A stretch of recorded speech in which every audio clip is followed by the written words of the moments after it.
Again, I think that most of us have heard this story growing up. Once upon a time, there was a little red hen who lived on a farm. She was friends with a lazy dog, a sleepy cat, and a noisy duck. One day, the little red hen found some seeds. She asked her friends, "Who will help me plant these seeds?" "Not I," said the dog. "Not I," said the cat. "Not I," said the duck. Well, the little red hen went on and planted the seeds all by herself. When the seeds had grown and she asked them, "Who will help me carry, who will help me carry the wheat?" "Not I," said the cat. "Not I," said the dog. "Not I," said the duck. When she took it to the mill, she asked them. Again, she asked her friends, "Who will help me turn the wheat into flour?" "Not I," said the cat. "Not I," said the duck. "Not I," said the dog. The little red hen brought the wheat to the mill, grounded the wheat into flour, and carried the heavy sack of flour back to the farm. Tired, the little red hen asked her friends, "Who will help me bake this into bread?" "Not I," said the cat. "Not I," said the duck. "Not I," said the dog. Still tired, she finished the bread, and she asked her friends, "Who will help me eat this bread?" "I will," said the cat. "I will," said the dog.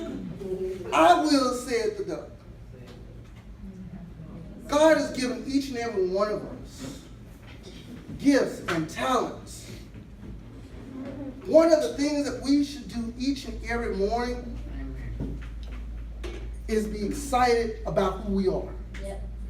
We should be thrilled that we are not just alive, but God has put things in us so that we can bless the world. Mm-hmm. Whether it be a joke, whether it be a hospitality, whether it be just doing some clerical things and offer, just putting on a stamp and passing it, stamping and passing.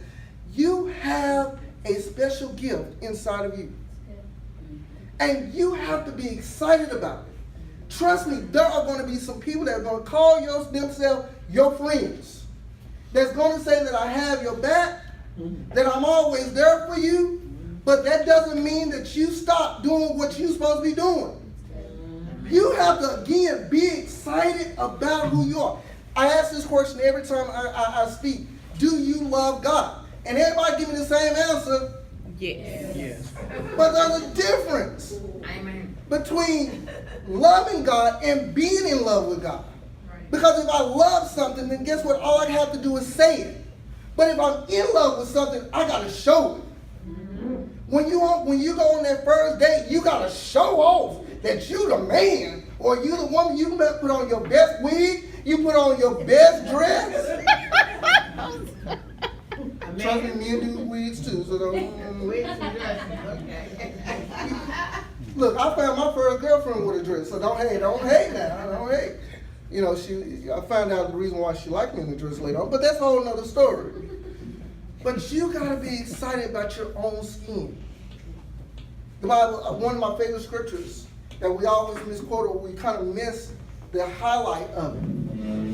Jesus talking to the disciples, he says that you should love God with all your heart, with all your mind, with all your spirit. The second commandment I give unto you is that you should love your neighbor as you love your what? Self. Listen, I gotta love me first. I gotta fall in love with me. Because if I fall in love with me, and no matter what you say, I'm not concerned about the circumstance of the situation, because I love me so much. I know that God has put something great in me. That no matter what lazy dog or noisy duck that's connected to me, I'm still going to do what God has ordained me to do. Amen. if he has ordained, listen, let me tell you something. I'm going to tell you, I believe in this word. I know that it is one of those words that we don't like to use. I believe in entrepreneurship. Anybody know what that means? Yep. That means you don't work for nobody else but you. You have a gift and talent. The Bible says that he wants you to prosper as your soul prospers. That he's giving you the mindset to get wealth. Yes. Now, it's not, listen, it doesn't mean that you name and claim it. I'm not talking about naming and claiming it. I'm talking about believing and working. If God has placed something in you, you should put the fire under your own butt and work it. It is great to have cheerleaders. Went to a wonderful football game on last night. My daughter's first high school football game. They team suck. But you know what? They'll never win a game with cheerleaders. Amen. It's great to have cheerleaders, but I'd rather have somebody running the field, be on the field with me. And if you can't find people that run the field with you, brother, sister, run on your own. Don't let people slow you down, because there are people that sometimes connect to you because they see what they have, what you have in you. And they want to grab hold of what you have because they don't want to do the work themselves. God has desired great things in each and every one of you. Some of you are sitting here on some wonderful gifts, some wonderful time, some wonderful vision. God is giving you dreams upon dreams upon dreams. And the whole thing that's holding you back, let's be honest. Okay, close my eyes. I'm not even going to prophesy. 9 times out of 10, the thing that's holding us back is what? Money. Right? That's true. It's money. It's education. Is I don't know the right people. I don't know the right connection. I don't know the right information. But if you do not praise your situation, but you celebrate God, if you don't concern yourself about the distractions, and you still do what God has ordained you to do, He is going to bless you. He will bless you. He will put the contacts in your way. He will bless you with the finances. But you will never receive it if you're not in the right position. If I had a cup of water here, I would show you. This week, so to kind of give you some background of who I am, I run a men's group home.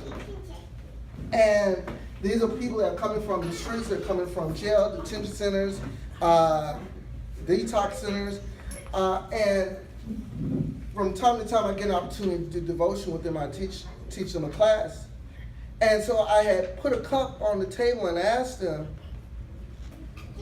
I put it right there in the middle, and I asked them, is the cup half full or is it half empty? And everybody gave their own opinion. I said, well, what if I fill the cup all the way to the top?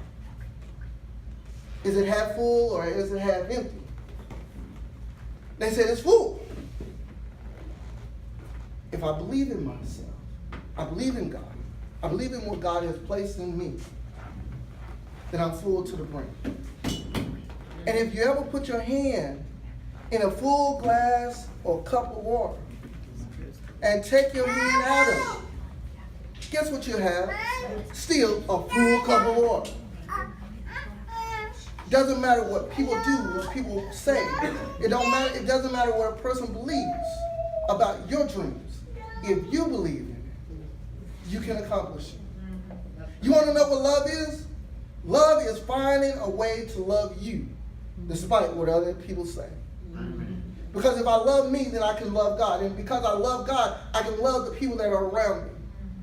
Because remember, God is love. And God made me and created me because He loved me. Even before He even formed me, He already fell in love with me. It even tells me in Jeremiah, love Jeremiah. It says in the book of Jeremiah, first chapter, it starts off saying that when I was born, He called me. And when I was conceived, He called me. And when I was born, he already ordained me. Meaning that he called me to do great things. Not to just sit on the couch and watch these wonderful infomercials saying you can be rich by doing something schemish. I tell my guys that, this wonderful statement. A hookup is not a blessing. A hookup. A hookup ain't a blessing either. Now here's the thing. We'll pause for a moment.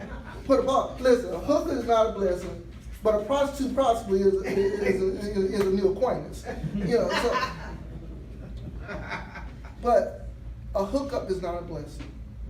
Because we try to find a short way to, or the schemish way to get something.